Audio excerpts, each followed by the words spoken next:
Oke, selamat malam Bung Elias Sumardi Dabur ya, sarjana hukum, pengacara yang cukup smart ya, sangat disukai di Jakarta dan juga sangat populer ya. Selamat datang di Gorisah dan TV Membaca Indonesia.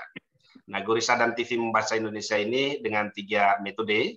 Yang pertama itu adalah metode pemikiran kritis, yang kedua adalah metode pemikiran analitis, dan yang ketiga adalah metode pemikiran reflektif ya.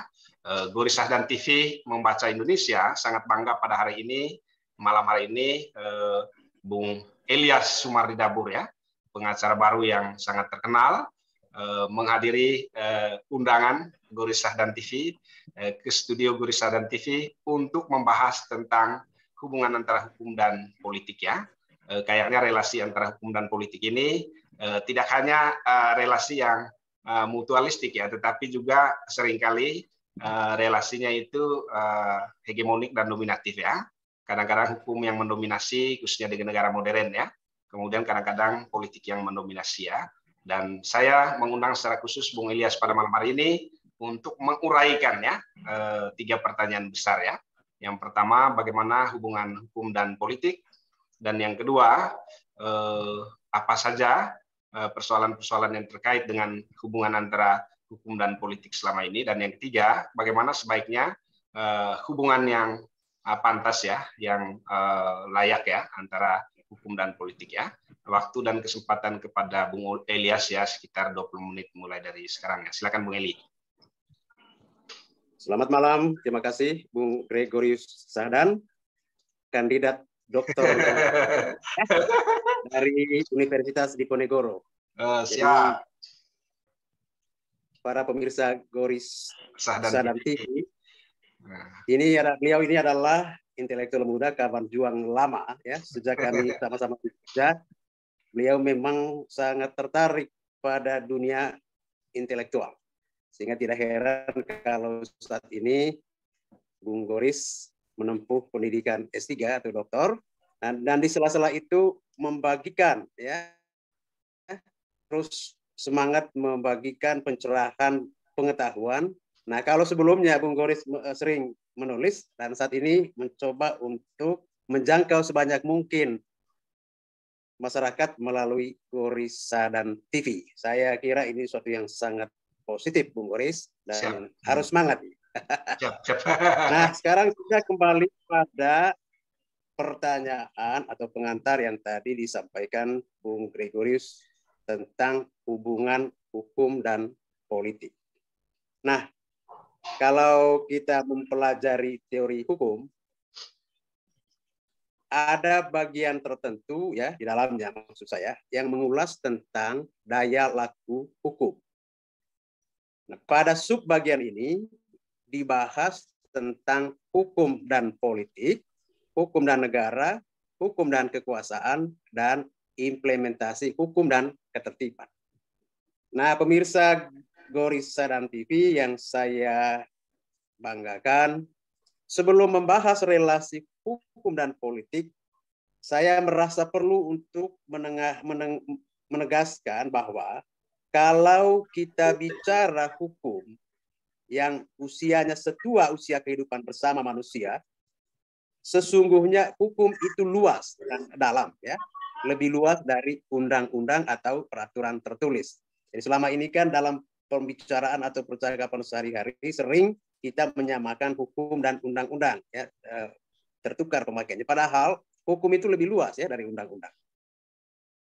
Undang-undang itu hanyalah sebagian ya, sebagian manifestasi kecil dari hukum. Dan undang-undang itu man-made, buatan atau ciptaan manusia yang sangat mungkin tidak utuh, memuaskan atau sempurna, bahkan sangat mungkin sewenang-wenang ya, termasuk dalam penerapannya. Nah, sebaliknya kalau dalam konsep hukum, hukum itu menjadi berarti dan bermakna kalau ia berkorespon dengan rohnya. Dalam hal ini keadilan. Nah, hukum baru menjadi nyata manakala ada pembagian kerja dan kemudian organisasi menjadi bagian dari kehidupan bersama itu. Dan kita tahu bahwa ratifikasi yang maksimal dari organisasi kehidupan bersama itu terwujud dalam politik. Nah, kita boleh memahami politik ya. Ini sebetulnya bidangnya Bung Gregorius, host kita. Politik bisa dimaknai antara lain sebagai proses melalui mana kelompok-kelompok manusia membuat keputusan. Nah, istilah ini pada umumnya dikenakan pada perilaku dalam pemerintahan sipil, tetapi politik juga diamati dalam segala interaksi kelompok manusia, termasuk lembaga-lembaga korporasi, akademik, dan keagamaan. Nah, ringkasnya, kita dapat memahami politik sebagai paradigma perilaku manusia dalam kebersamaan hidup yang dalam modernitas terutama direalisasikan dalam kerangka pemerintahan, tetapi yang sebenarnya bisa diketemukan dalam segala lapangan hidup manusia pada segala tingkat peradaban. Nah, sekarang kita masuk pada topik yang menjadi pembicaraan inti kita pada malam ini, relasi politik dan relasi hukum dan politik. Rekan-rekan atau pemirsa Goris Saran TV, pada rangkaian materi Goris Saran TV sebelumnya sudah pernah disinggung mengenai hubungan hukum dan kekuasaan. Nah, pada sesi kali ini topik yang diangkat adalah hubungan atau relasi hukum dan politik. Nah, hubungan hukum dan politik yang paling banyak diajarkan dan dikaji adalah dari dua aspek, ya, yaitu aspek peran dan substansi. Nah, ajaran hukum klasik menyatakan bahwa hukum membutuhkan peran politik, ya. Demikian pun sebaliknya. Hukum tanpa politik akan lumpuh karena tidak memiliki kekuasaan politik untuk menegakkannya. Nah, sebaliknya, politik tanpa hukum akan buta karena tidak punya acuan-acuan normatif kemana kekuasaan harus diarahkan. Nah, kalau digambarkan secara ringkas, hubungan politik dan hukum dapat dilihat dari, ya, pertama, hukum merupakan determinan politik, ya, tadi sudah disinggung oleh Bung Goris. Jadi hukum merupakan determinan politik, jadi kegiatan politik harus tunduk pada hukum. Yang kedua, politik determinan atas hukum karena sesungguhnya hukum adalah produk politik yang syarat dengan kepentingan konfigurasi politik. Lalu yang ketiga, nah, hukum dan politik merupakan dua elemen subsistem kemasyarakatan yang seimbang. Itu gambaran singkat dari relasi hukum dan politik. Nah, dari sisi substansi terjadi tolak tarik antara hukum dan politik. Mana yang merupakan variabel bebas, gitu ya, independent variable, dan mana yang merupakan variabel terikat, dependent variable. Nah, tolak tarik ini, ya, berujung pada kesimpulan bahwa antara hukum dan politik saling memengaruhi. Nah, untuk mencegah dominasi salah satu aspek, maka baik prinsip negara hukum maupun prinsip negara demokrasi perlu diterapkan bersama-sama. Nah, hal ini menghasilkan konsep negara hukum yang demokratis sekaligus negara demokrasi berdasarkan hukum. Nah, hukum harus dibuat secara demokratis dan demokrasi harus dijalankan berdasarkan hukum. Kemudian aspek ketiga, kalau kita bicara relasi atau hubungan antara hukum dan politik, adalah aspek praktikal, yaitu hukum yang digunakan sebagai alat atau senjata dalam kompetisi politik. Nah, politik demokrasi untuk merebut dan mempengaruhi suara rakyat idealnya, ya, memang dilakukan dengan beradu visi, misi, program kerja, serta rekam jejak kinerja maupun integritas.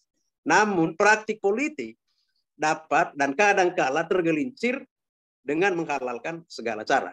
Ya, salah satunya adalah menggunakan proses hukum untuk kepentingan politik. Dan ini saya kira banyak sekali, ya, contoh yang kita bisa angkat kalau menyangkut aspek praktikal dari relasi hubungan politik dan hukum, ya. Misalnya, ya, di tahun 2017 sempat heboh kasus Ahok, ya.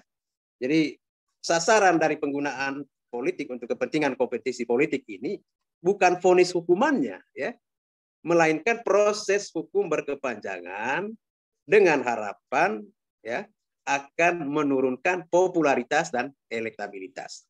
Nah, jika untuk membunuh lawan politik, tentu kasusnya harus besar, misalnya korupsi, ya, atau narkoba, ya, karena keduanya sama-sama extraordinary crime, kejahatan luar biasa.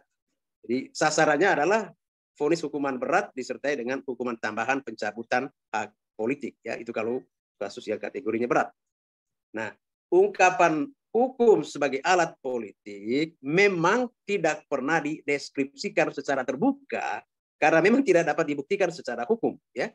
Namun hukum sebagai alat politik selalu menyertai pembicaraan dan analisis terhadap kasus-kasus besar atau yang melibatkan elit-elit politik. Dan saya kira host kita ini, Bung Goris, juga termasuk yang pasti pernah melakukan atau memberikan analisis, ya, persoalan-persoalan hukum dari sisi politik, ya.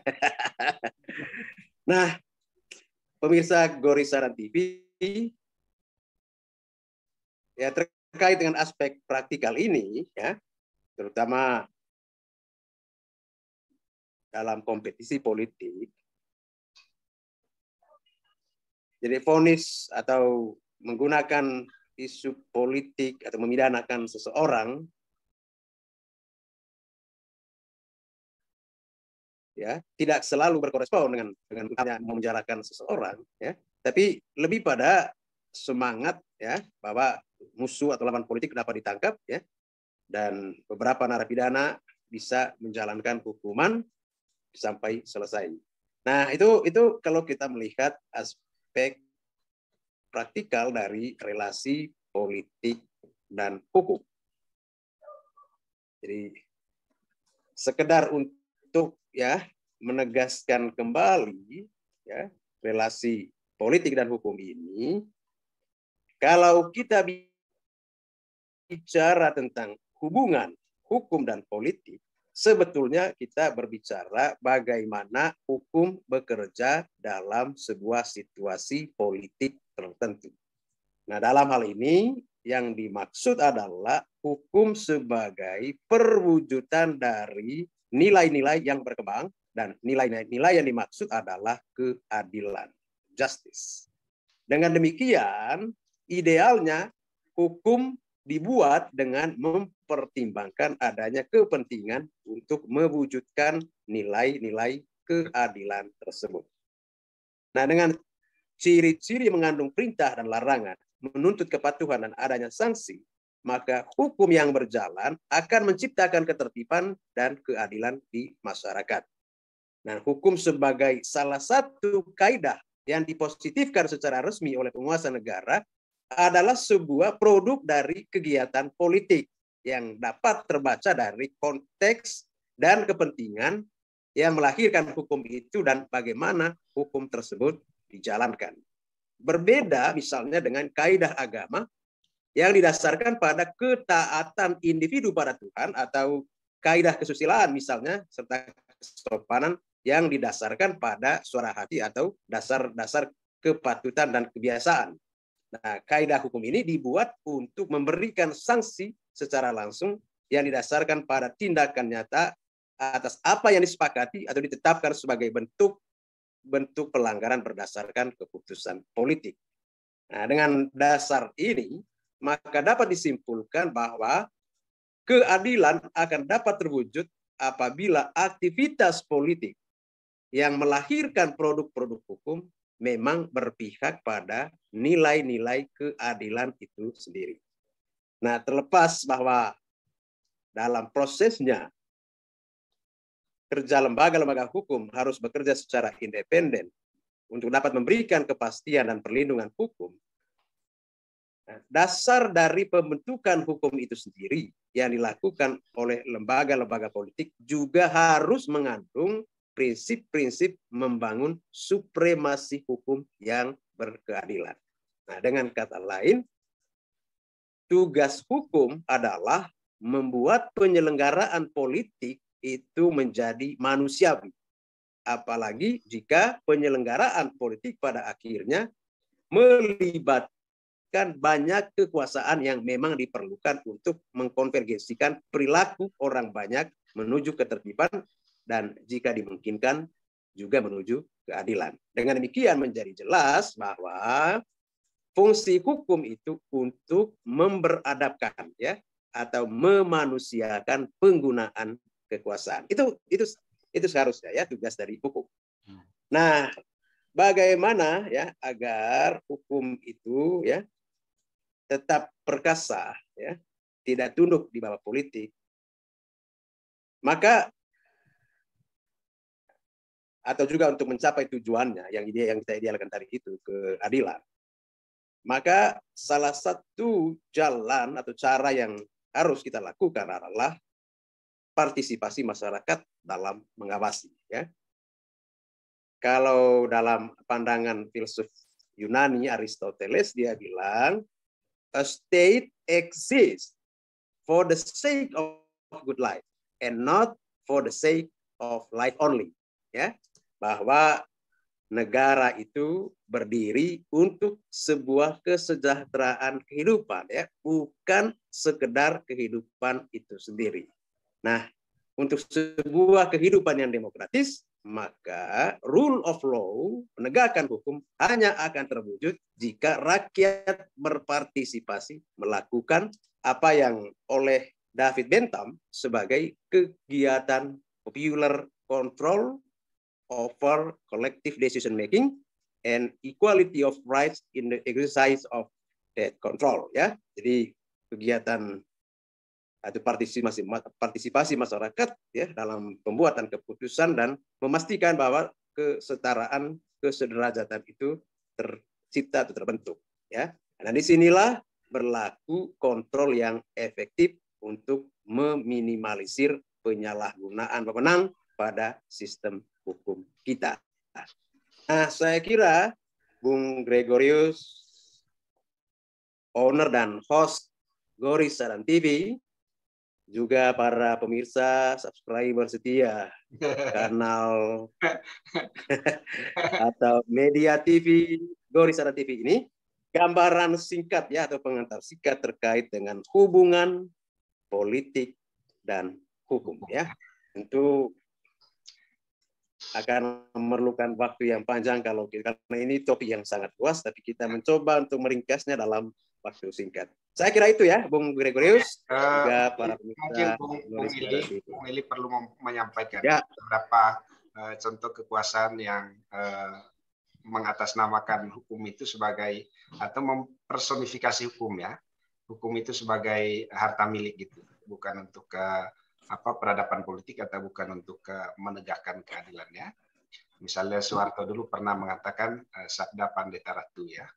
Jadi apa yang dikatakan oleh raja, oleh presiden itu adalah hukum gitu ya.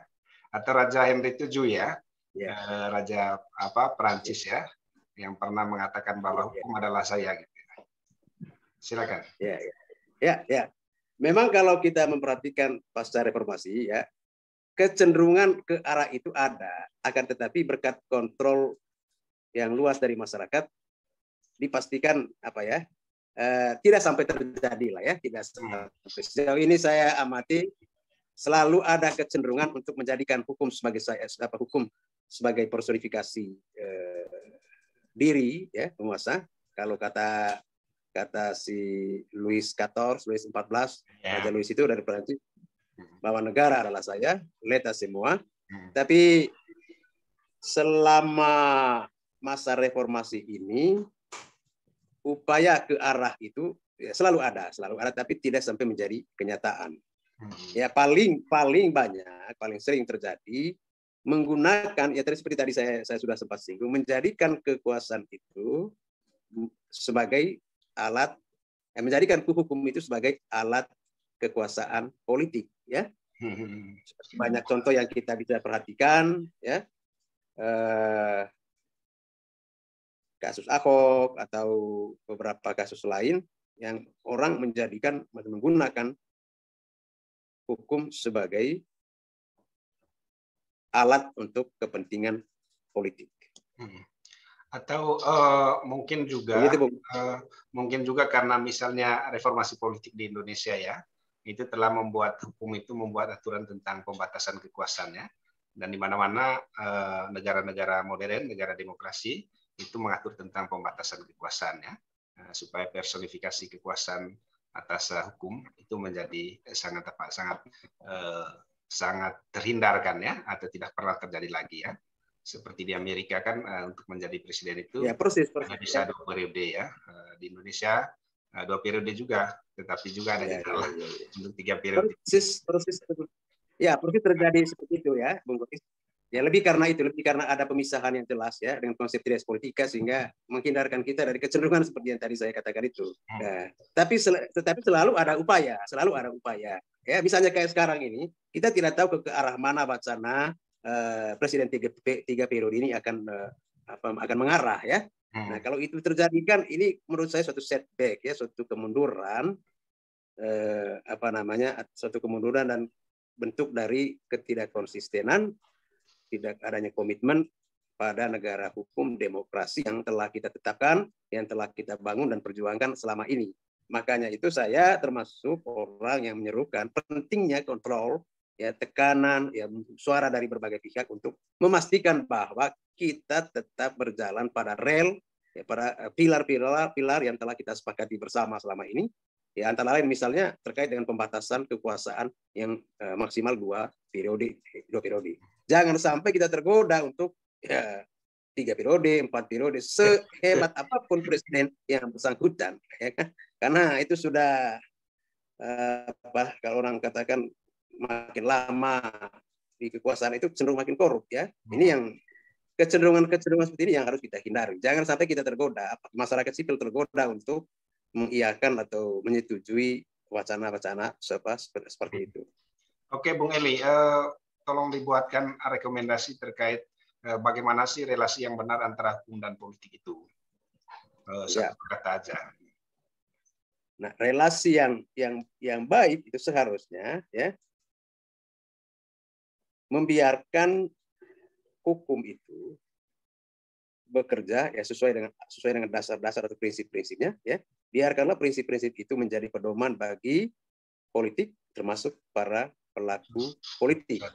Nah, sebaliknya, para pelaku politik dan juga politik selalu menjadikan hukum sebagai dasar untuk bertindak, dasar dalam mengambil keputusan dan kebijakan, apalagi kalau itu menyangkut kehidupan banyak orang.